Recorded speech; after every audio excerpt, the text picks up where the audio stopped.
Hello friends, ఎలా ఉన్నారు? అందరికీ నా నమస్కారం, చిన్నపిల్లలకి నా ఆశీస్సులు. ఫ్రెండ్స్, నేటి కథ కొంచెం డిఫరెంట్. స్నేహము, కష్టాలు, కలలు ఇవన్నీ కలబూసిన ఓ అద్భుత ప్రయాణంలోకి తీసుకువెళ్ళాలనుకుంటున్నాం. ఈ కథలో హీరోలు, విలన్లు ఉండరు, కానీ జీవితంలో ఎదురయ్యే సాధారణ పరిస్థితులు, వాటిని ఎదుర్కొన్న మనుషుల గురించి. కాస్త ఊహ తెరచి మనసు లోపలే కథను బొమ్మలా చూస్తూ వెంటనే నడిచేద్దాం. రెడీనా?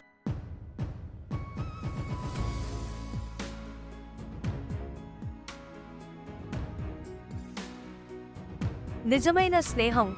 ఒకప్పుడు హైదరాబాద్లో రాజేష్, రాహుల్, శంకర్, సుధాంశు అనే నలుగురు స్నేహితులు ఉండేవారు. వారు ఒకే ఊరు, ఒకే స్కూల్లో చదువుకున్నారు. అంచేత వారు చాలా స్నేహంగా ఉండేవారు. రాజేష్కు ఒకరోజు ఒక కంపెనీలో ఉద్యోగం వచ్చింది. ఆ ఉద్యోగం కోసం అతను హైదరాబాద్కు వెళ్లాల్సి వచ్చింది.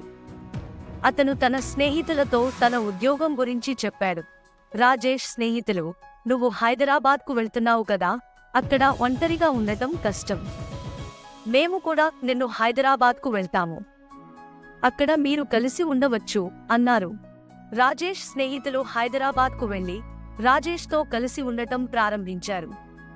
వారు కలిసి ఉంటూ ఉద్యోగం కూడా చేస్తూ ఉండేవారు. ఒకరోజు రాజేష్ ఇంటికి దొంగతనం జరిగింది. దొంగలు సర్వం దోచుకెళ్లారు. రాజేష్ చాలా విచారంగా ఉన్నాడు.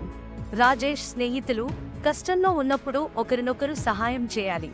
నువ్వు ఇప్పుడు కష్టంలో ఉన్నావు కాబట్టి మేము నిన్ను సహాయం చేస్తాము" అన్నారు.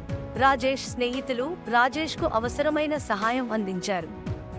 రాజేష్ స్నేహితుల సహాయంతో రాజేష్ క్రమంగా తన కష్టాల నుండి బయటపడ్డాడు.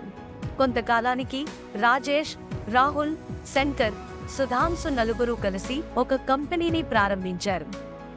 ఆ కంపెనీ చాలా బాగా అభివృద్ధి చెందింది. రాజేష్ స్నేహితులు కష్ట సమయాల్లో కూడా ఒకరినొకరు విడిచిపెట్టకుండా స్నేహంగా ఉన్నారు. వారి స్నేహం నిజమైన స్నేహానికి నిదర్శనం. మరి కథ ముగిసింది. ఈ స్నేహితుల ప్రయాణంలో ఎన్నో టర్నులు, ఎన్నో ఎమోషన్స్.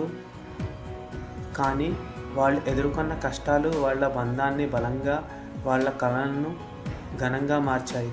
మన జీవితంలోనూ అలానే కష్టాలు, సవాళ్లు రావచ్చు.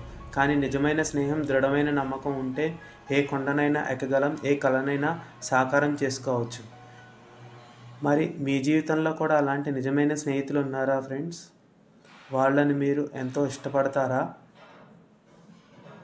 మరి నేటి కథతో ఇక్కడే ముగిద్దాం. మీ ఆలోచనలు, అభిప్రాయాలు తెలియచేయండి. మీ జీవితంలో ఎలాంటి అనుభవాలు ఎదురయ్యాయా? ధన్యవాదములు ఫ్రెండ్స్. ఇక ఉంటాను.